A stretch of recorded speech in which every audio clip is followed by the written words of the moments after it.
Nylon के best friend यानी polyester से मिलेंगे। साथ ही साथ हम लोग ये देखेंगे कि पॉलिस्टर के जैसे ही पीईटी जो है वो किस तरह से हमारे साथ रहा करता है। व्हाट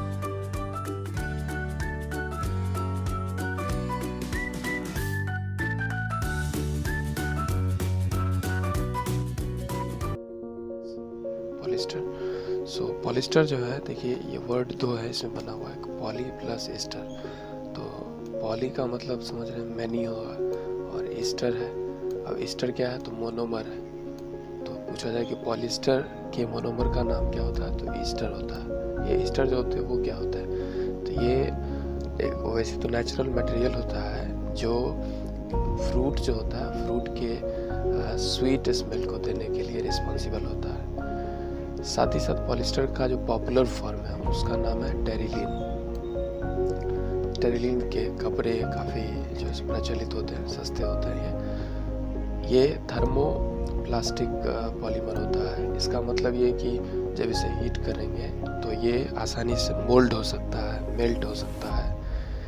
ये कैसे बना पड़ता है, सबसे पहले पेट्रोकेमिकल जैसे कि ईस्टर और दूसरे आप बोल सकते हैं कि केमिकल्स को जब क्या किया जाता है, पास किया जाता है किसमें कि एक एसिडिक सॉल्यूशन में पास किया जाता है। किसके मदद से, तो स्पिनरेट की मदद से, तब जाकर थीन फाइबर जो था वो बना करता है।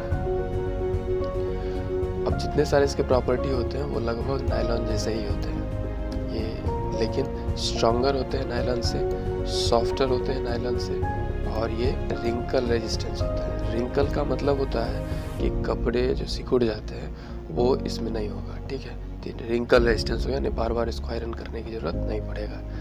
इसको आसानी से वॉश किया जा सकता है, ये इजीली ड्राई भी हो सकता है। तो कई मामलों में आप कह सकते हैं कि बहुत ज़्यादा बेहतर ये क्लॉथ हो सकता है। High abrasion resistance suitable for dress. Abrasion resistance का मतलब क्या होता है कि इसमें देखिए टियर जो माने फट जाना, ये इजीली नहीं फटता है। तो इसका मतलब है कि ये बहुत दिनों तक हम इसे ड्रेस के रूप में यूज़ कर सकते हैं। पॉलिस्टर के यूजेस की बात करें तो इसका उपयोग फैब्रिक्स यानी कि कपड़े में तो किया ही जाता है, टेरिलीन, इसके मदद से डिफरेंट तरह के क्लॉथेस तैयार होते हैं। जबकि ये जो पिक्चर देख रहे होंगे कि याच का है, और याच का ये जो सेल है, तो ये सेल तैयार होने में इसका उपयोग किया जाता है। इसी सेल के मदद से आप कह सकते हैं कि विंड जो है सो उस विंड के जो डायरेक्शन है उसके अपोजिट में भी जाया जा सकता है, या विंड की डायरेक्शन को मैनेज किया जा सकता है इसकी मदद से। तो ये सेल बोट में इसका उपयोग हुआ। Water hoses for fire fighting operations. तो जो फायर फाइटिंग ऑपरेशंस होते हैं, जैसे कि जो फायर फाइटर्स होते हैं तो वो पाइप जिसका उपयोग करते हैं, तो वहाँ भी इसका पॉलिस्टर का उपयोग किया जाता है। साथ ही साथ कन्वेयर बेल्ट्स। तो कन्वेयर बेल्ट्स का मतलब ये हुआ कि अलग अलग इंडस्ट्रीज़ में या विभिन्न जगहों पे सामान को एक जगह से दूसरी जगह मूव करने के लिए कन्वेयर बेल्ट्स होते हैं। उसके ऊपर जैसे जो कार्टन है या सामान है वो रखा जाएगा, और आगे अपने आप बेल्ट के ऊपर जो है सो वो मूव करता है, वो आगे चला जाएगा। तो कन्वेयर बेल्ट्स वहाँ भी इसका उपयोग होता है। जैसे कन्वेयर बेल्ट्स देख रहे हैं यहाँ पर, कोई भी ये ट्रे जैसा कोई मटेरियल अगर रखा रहे तो ये ऑफ कोर्स क्या होगा, मूव होगा और ये यहाँ आ जाएगा। तो इस तरह के कन्वेयर बेल्ट्स में पॉलिस्टर का उपयोग होता है। साथ ही साथ ये आप देख रहे होंगे ये वाटर होसेस है, यानी पाइप है, ठीक है, और यहाँ भी पॉलिस्टर का उपयोग किया जाता है। हम लोग पढ़ने वाले हैं पीईटी के बारे में। तो ये जैसा कि पिक्चर्स आप देख पा रहे होंगे कि डिफरेंट बॉटल्स को यहाँ पर दिखाया गया है। अब आपके पास जो वाटर बॉटल होगा उसको आप लीजिए और उसके ठीक बॉटम यानी नीचे जाकर देखिए, तो आप देखेंगे कि उसमें भी लिखा हुआ रहेगा पीईटी लिखा हुआ होगा, और उसमें एक ट्रायंगल इस तरह का साइन बना हुआ होगा, ठीक है, उसमें 1 लिखा हुआ होगा। ये देखिए पीईटी जो प्लास्टिक होता है, ये पीईटी जो मटेरियल है उसका ये सिंबल है, ठीक है, ये रेजिन नंबर हुआ करता है, ठीक है। तो पीईटी का वैसे फुल फॉर्म क्या होता है, इसका पूरा नाम होता है पॉली एथिलीन टेरेफ्थैलेट होता है, ठीक है, तो पॉली एथिलीन टेरेफ्थैलेट, तो ये इसके फुल फॉर्म है। अब इसके स्ट्रक्चर्स की बात करें तो ये आगे इसके मोनोमर का क्या नाम है, मोनोमर ऑफ पीईटी जो था वो एथिलीन अब इसको अलग अलग करके आपको सिलेबल वाइज किया गया, आपको पढ़ना पूरा मतलब राइट पूरा एक साथ करना है, ठीक है। तो टेराफ्थैलेट, ठीक है, तो एथिलीन टेराफ्थैलेट ये इसके मोनोमर का नाम है। आप नोटिस करे होंगे कि एक सेम स्ट्रक्चर जो है वो इसमें रिपीट होगा, ठीक है। तो ये सेम स्ट्रक्चर रिपीट होने का मतलब क्या कि ये पर्टिकुलर जो स्ट्रक्चर आप देख पा रहे होंगे कि ये स्ट्रक्चर रिपीट हो रहा होगा, बट ठीक है different types.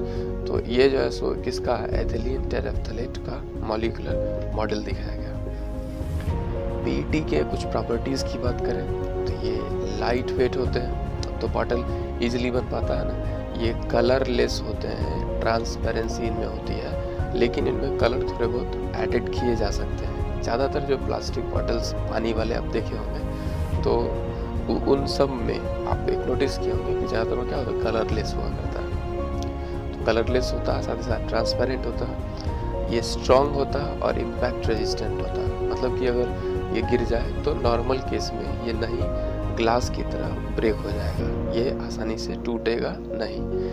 PET is replacing material of glass, चूंकि ये ग्लास के जगह पर उपयोग में लाया जा रहा है इसलिए इसको रिप्लेसिंग मटेरियल ऑफ ग्लास कर सकते हैं। ये शैटर प्रूफ होता है। शैटर प्रूफ का मतलब यही कि इन जनरल केस में अगर ये जो बॉटल जब गिरता है या पीईटी के जो बॉटल होते हैं वो ग्लास की तरह स्प्लिटिंग नहीं होता उनका, मतलब छोटे छोटे टुकड़ों में वो अलग नहीं हो जाते हैं, यानी कि क्या होते हैं, शैटर प्रूफ होते हैं। बॉटल्स ऑफ फिजी ड्रिंक्स, अब जितने भी एनर्जी ड्रिंक हो तो इसके साथ साथ आप दूसरे तरह के वाटर बॉटल्स बताया गया वहाँ पर इसका उपयोग लाया जाता है। साथ ही साथ जो थिन फिल्म्स होते हैं, मतलब तो एकदम पतली सी जो पॉलीथीन लाइक जो मटेरियल्स तैयार किया जाएगा, ठीक है, वहाँ भी इसका उपयोग होता है।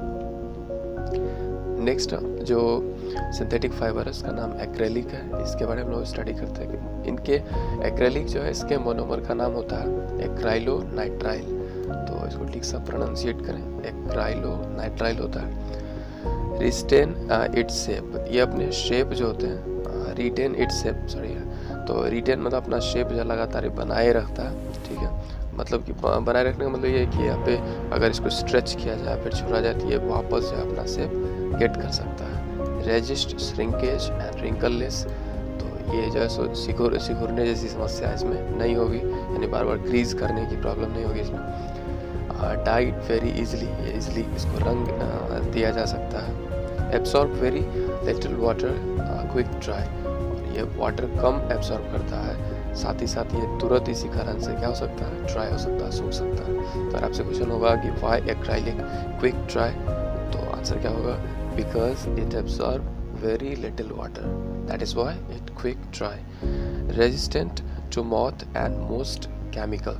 तो ये तो बेसिक सी बात है, जितने भी लगभग सिंथेटिक फाइबर्स हैं वो सभी नेचुरल से इस मामले तो डेफिनेटली अलग हैं कि ये मौत का मतलब क्या कि जो छोटे छोटे इंसेक्ट्स होते हैं जैसे कॉकरोच हुआ या और दूसरे भी इंसेक्ट्स से ये प्रभावित नहीं होंगे, यानी कि वो इन्हें ईट नहीं कर सकते क्योंकि ये बायोडिग्रेडेबल नहीं होते हैं, ठीक है। तो इस कारण से ये मौत से होते हैं वो रेजिस्टेंट होते हैं और दूसरे केमिकल भी इन पर आसानी से इफेक्ट नहीं कर सकता है। एक्रेलिक जो होता है वो इसका नेचर होता है वुल लाइक, यानी कि ये ऊन के जैसा होता है। Often used as suitable for wool, तो इसी कारण से इसका उपयोग आप बोल सकते हो कि अल्टरनेटिव ऑफ वुल के रूप में किया जाता है। जिस तरह से आपने पढ़ा होगा इसके बारे में, ये रेयॉन के बारे में, तो रेयॉन जो था वो किस आप बोल सकते हैं नेचुरल फाइबर का अल्टरनेटिव था, तो ऑफ कोर्स वो सिल्क का था। तो ये किसका है, वुल का है। मेकिंग स्वेटर्स, तो जैसे वुल का है तो यानी कि वुल के जैसे पे इसका उपयोग किया जा सकता है, तो स्वेटर बनाने के लिए, शॉल्स बनाने के लिए, ब्लैंकेट्स और जैकेट्स बनाने के लिए। स्पोर्ट्स जो वियर होते हैं वहाँ भी इसके उपयोग होते हैं। सॉक्स जो होता है उसको बनाने में उपयोग किया जाता है। फर्निशिंग फैब्रिक जैसे कि कारपेट हुआ, यानी फिनिशिंग जो देने वाले मटेरियल्स, तो वहाँ भी इसका उपयोग किया जाता है। साथ ही साथ lining for boots and gloves, तो अलग अलग लाइनिंग का मतलब ऊपर का जो कवर हुआ करता है उसको फाइनल टच देने के लिए भी इसका उपयोग में लाया जाता है एक्रेलिक का। कुछ बेसिक डिफरेंस अगर देखें कि natural fibre versus synthetic fibre का, तो नेचुरल फाइबर्स होते हैं ये लो स्ट्रेंथ वाले होते हैं, वहीं दूसरी तरफ सिंथेटिक स्ट्रांग होगा, मजबूत होगा ये बंदा। डू नॉट ड्यूरेबल, अब ये देखिए डू नॉट ड्यूरेबल का मतलब क्या कि ज़्यादा लंबे समय तक नेचुरल फाइबर से बने फैब्रिक्स नहीं चल सकते हैं। दूसरी तरफ ये मोर ड्यूरेबल होते हैं। क्यों होते हैं? क्योंकि ये इन पर इजीली मॉथ जो होता है वो नहीं इनको ईट कर सकता है, इन्हें नुकसान नहीं पहुंचा सकता है। ये स्ट्रांग भी होते हैं। Absorb a lot of water, cotton को आप देख लें, बहुत सारा पानी क्या कर सकता है? एब्जॉर्ब कर सकता है। जबकि मोस्ट ऑफ द केस में सिंथेटिक फाइबर्स होते हैं वाटर कम एब्जॉर्ब करते हैं, तो ऑफ कोर्स ये जल्दी ड्राई हो जाएंगे। डू नॉट रिंकल, इनमें से रेजिस्टेंट, अब जितने भी नेचुरल फाइबर्स होते हैं उनसे बने हुए फैब्रिक्स को जब आप एक बार पहने तो उसका हो जाएगा, रिंकल्ड हो जाएगा, मतलब फिर अगले बार आपको पहनने से पहले उसको आयरन करना पड़ सकता है। इसका मतलब है कि वो रिंकल हो जाता है, सिकुड़ जाता है। तो जबकि ये प्रॉब्लम सिंथेटिक फाइबर के साथ नहीं है, ये रिंकल रेजिस्टेंट होता है। ये अगर बात करें तो हेवी, क्वाइट लाइट वेट, तो ये कुछ ज़्यादा वजन का हुआ करेगा। वेट के रिस्पेक्टिवली अगर बात करें, सिंथेटिक फाइबर जो होते हैं वो हल्के होते हैं, जबकि ये हल्के नहीं होते। डोंट हैव स्मूथ टेक्सचर, तो स्मूथ टेक्सचर का मतलब क्या हुआ? ये सॉफ्ट ऊपर से जब आप हैंड रखेंगे, हाथ जब रखेंगे तो ये ज़्यादा सॉफ्ट नहीं होंगे। हाँ, इसके एक्सेप्शन हो सकते हैं, सिल्क। एक्सट्रीमली फाइन, जबकि जितने सिंथेटिक फाइबर्स होते हैं मोस्ट ऑफ द केस में सभी क्या होते हैं? बहुत ज़्यादा फाइन होते हैं। डैमेज्ड बाय मॉथ्स, इन ये जो कि होते हैं बायोडिग्रेडेबल, नेचुरल जो सोर्सेज हैं यानी कि प्लांट और एनिमल, उनसे प्राप्त होता है, इसलिए इन पर मॉथ्स आसानी से अटैक कर सकता है। जबकि ये पेट्रोकेमिकल से बने होते हैं, इसलिए ये नॉन बायोडिग्रेडेबल होते हैं और इन पर मॉथ जो होंगे, छोटे छोटे इंसेक्ट्स होंगे, वो अटैक नहीं कर सकते हैं। श्रिंक आफ्टर वॉशिंग, अब जैसे एक नॉर्मल वॉशिंग भी किया जाए तो कपड़े जो होते हैं वो पूरी तरह से श्रिंक हो जाएंगे, नेचुरल जो फैब्रिक्स होंगे, जबकि इनमें ऐसा नहीं देखने को मिलता है, यानी कि सिंथेटिक फाइबर इजीली श्रिंक नहीं होते नॉर्मल वॉशिंग से। एक्सपेंसिव होते हैं और ये लेस एक्सपेंसिव होते हैं, तभी तो ये ज़्यादा पॉपुलर हुआ। पता आपको कि यूएस में एक दौर था जिस समय नायलन का बहुत उपयोग किया जाता था और इतना वो कॉमर्शियली उसका ऐड किया गया था कि वो टेलीविज़न पे डिफरेंट रियलिटी शो में आने लगा था, और इस कारण से जो स्टॉक था वो बहुत ज़्यादा दुकानों में उपलब्ध नहीं था और उसमें लोगों के एकदम क्रेज हुआ करता था। जैसे आज एप्पल के मोबाइल को लेने के लिए रहता है लोगों का क्रेज, ठीक उसी तरह से। तो उसको क्या बोलते हैं? उसको नायलन मैनिया भी कहा जाता है। नायलन मैनिया का मतलब हुआ कि यूएस में जो स्टॉक अचानक से क्या हुआ था, कम हो गया था और लोग जो है नायलन के एकदम कपड़े एकदम खरीदने के लिए यहाँ वहाँ एकदम ढूंढ रहे थे। लोगों में एक अजीब सा एकदम लगा हुआ था कि ये कपड़ा बहुत ज़्यादा अच्छा, लोग सब चाहते थे उनके पास हो, तो वो नायलन मैनिया होगा। तो नेक्स्ट बात करें, एक्सपेंसिव, इनका मेंटेन करना, जो बार बार इनको वॉशिंग करने में, फिर आयरन करने में, इन सब में खर्च अधिक पड़ता है, इस कारण से एक्सपेंसिव मेंटेन कर सकते हैं इनका होगा, जबकि ईजियर टू मेंटेन। अब इनमें ये सब चीज़ें उतना नहीं करना पड़ता, इस कारण से इसे ये चीपर होता है और इसको इजीली हम लोग रख सकते हैं। Thank you.